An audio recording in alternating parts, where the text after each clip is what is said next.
Hey ChatGPT. All right, we're going to begin work on the project that I've already front loaded. On the computer, I went ahead and gave you a little bit of text describing the project that I'm working on, and I gave you an illustrated graphic. Can you please describe this to me? Summarize what you think we're going to be doing here? What is this all about?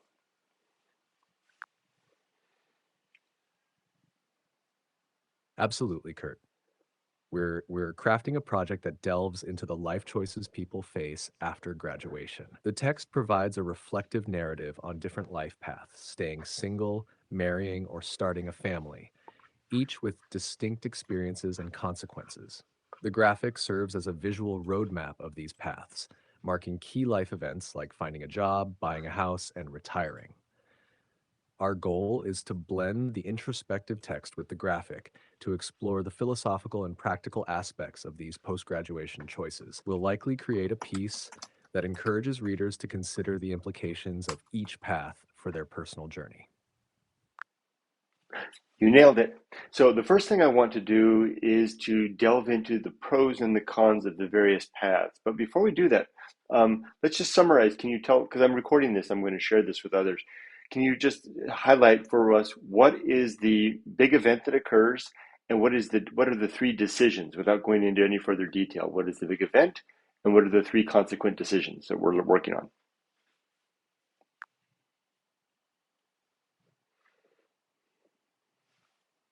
The big event we're focusing on is graduation. This milestone leads to three consequential decisions: pursuing a single life, entering into marriage, or starting a family. Each choice sets off a different course with its own set of experiences. Nailed it. Very good. Can you please let's work on the single path now. So a person graduates from university, they look at all three of these, but we're just going to focus on details about the single path. Can you tell us what are the milestones? I think there are four of them after choosing the single path between that point and death, which would be the fifth milestone. Certainly. After choosing the single path, the four milestones outlined in the graphic are: 1. Job. Establishing a career is the first step, offering financial stability and personal growth. 2. House. Acquiring a place of one's own, which provides a sense of independence. 3. Purpose. Identifying and pursuing a personal mission or passion that gives life meaning beyond career and home. 4. Retirement. Planning for and eventually reaching retirement with the freedom to enjoy the fruits of one's labor. Okay, got it. Now I want to point out something that's important here between the three paths. On the single and the marriage course, you may have noticed that in the graphic I used the word job for that part, and then in the family I said the career. Can you some what do you think? Why do you think I called it job for single and marriage and then career for family? What's the difference there?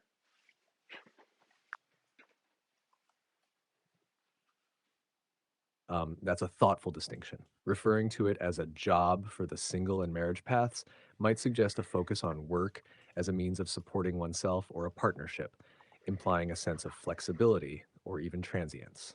On the other hand, labeling it as a career in the context of family suggests a long term commitment, emphasizing the development and progression in one's professional life, possibly reflecting the stability and long term planning often associated with raising a family. It's a subtle way to differentiate between the levels of investment and the roles that work plays in each life choice.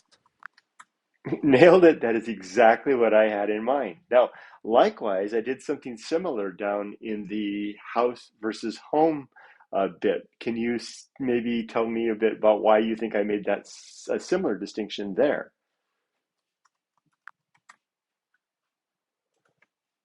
You're highlighting a nuanced difference between house and home. For the single and marriage paths, using house may refer to the physical structure or place of residence, which is more about personal space. In contrast, the term home on the family path carries a deeper connotation. It suggests a nurturing environment created by the family unit, where there's an emotional investment that turns a house into a home. This aligns with the concept that a family path is not just about the physical space, but about the relationships and the warmth that fill it. Wow, I am so impressed with your ability to figure that out. That's exactly what I had in mind. Lastly, why did I make the distinction of uh, on the decision path for single and marriage of purpose versus children on the family path, and where it has the underlining bit says children who are your purpose? Why did I make that distinction?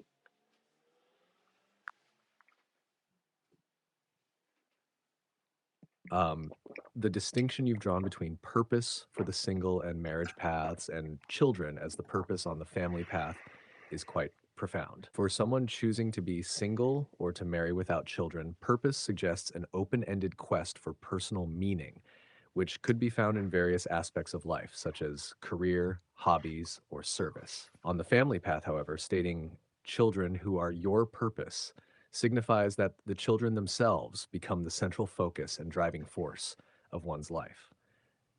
The phrase indicates a shift from seeking personal fulfillment to prioritizing the upbringing and well being of the children, suggesting that they are not just a part of one's life, but the core of one's life's work and legacy. Yeah, that's exactly right. Okay, in the graphic, did you notice what I did with the colored boxes behind single and married and green, and then the blue colored box behind the family line with the word commitment? Freedom on the green, commitment on the blue. What can you infer from those two colored sections?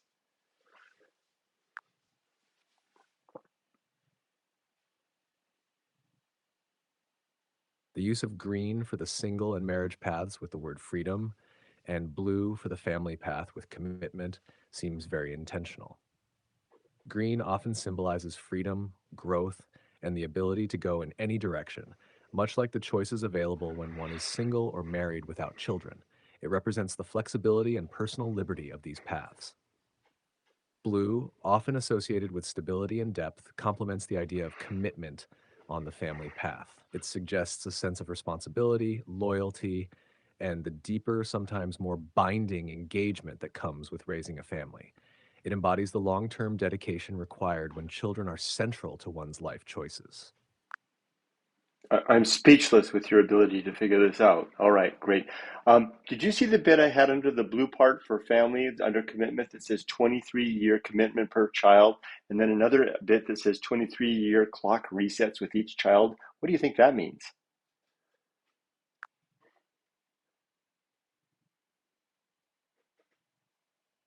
The 23-year commitment per child likely refers to the idea that raising a child is a long term responsibility, often estimated until the child reaches adulthood and possibly beyond, as they may not become fully independent exactly at age 18. It signifies that each child a person has requires a separate, dedicated commitment of time, resources, and energy, typically spanning over 2 decades. The phrase 23-year clock resets with each child suggests that this period of commitment starts anew with the birth of each additional child, potentially extending the time a person is actively parenting. So, if you have more than one child, spaced out in age, the period during which your life is significantly oriented around your children's needs could stretch well beyond the initial 23 years.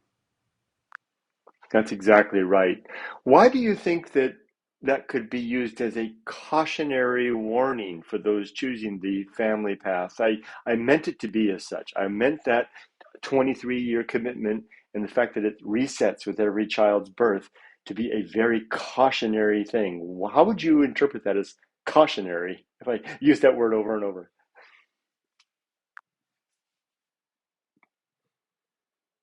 The repeated emphasis on the 23-year commitment serves as a caution to underscore the substantial, enduring responsibility involved in choosing the family path.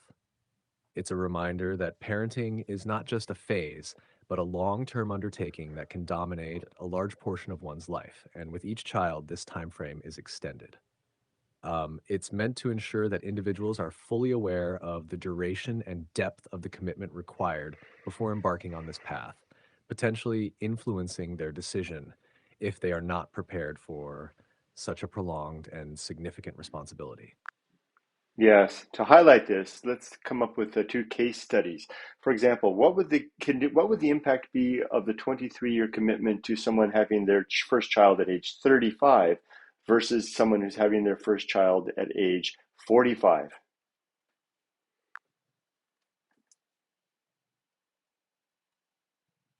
Having a child at age 35 would mean the initial 23-year commitment would end when the parent is 58, an age where many are still active and could be looking ahead to preparing for retirement with a sense of financial stability. They would likely have energy to invest in their child during the younger years and to possibly help guide them as young adults entering the workforce or higher education. In contrast, starting at 45, the 23-year commitment concludes when the parent is 68. This age is traditionally associated with retirement and possibly reduced physical vitality. The parent may face the challenge of balancing the demands of late stage parenting with their own aging process, potentially impacting their retirement plans and possibly requiring them to maintain a stable income well into what is commonly considered the retirement years. Exactly. That's exactly what I had in mind. Exactly. And it resets with the birth of the every child. So when you have a second child after, let's say you have one child and then wait 5 years and have another child, the 23-year clock starts again. Lastly, you'll notice in the graph that I put a bit of green at the bottom of the family line at the hovering over the retirement bit. What can you infer from that bit of green down there?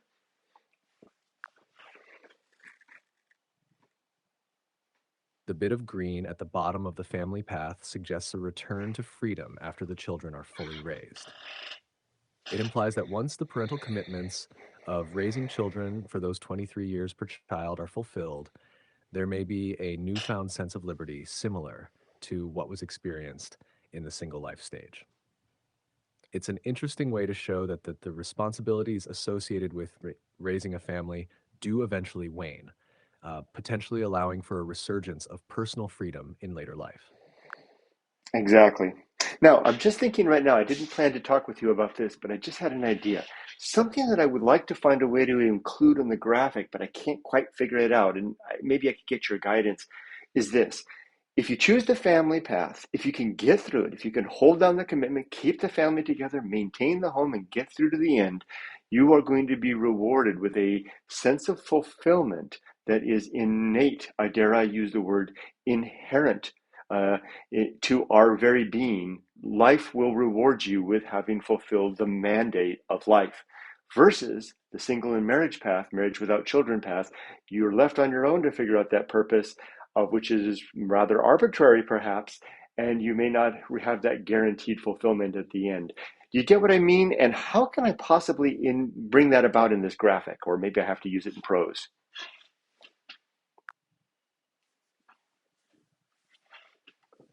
I understand what you're aiming for.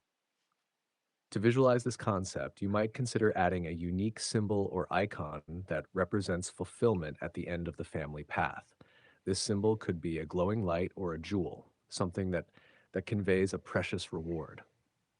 You could place it at the retirement stage, symbolizing the unique sense of fulfillment that comes with completing the family journey. Alternatively, using contrasting imagery could work.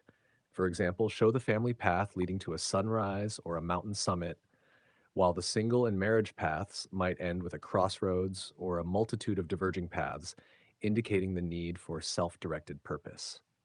If you prefer prose, you could write a brief narrative capturing the essence of what that fulfillment feels like, making the inherent reward almost tangible through vivid description. This could accompany the graphic to deepen the understanding of the different emotional journeys. I like it. What do you think of this? It might sound kind of hacky. What about the triple sevens of a slot machine at the end of the family pass, which basically symbolizes you've hit the jackpot, that no matter what happens, as long as you fulfilled, you worked hard, you dedicated your life to your family, you stuck it out, and you raised your children the best you could, you've hit the jackpot, so to speak, and you can enjoy your retirement years with at least that satisfaction no matter what comes. Do you think, is that too hacky or does that get the point across? Triple sevens.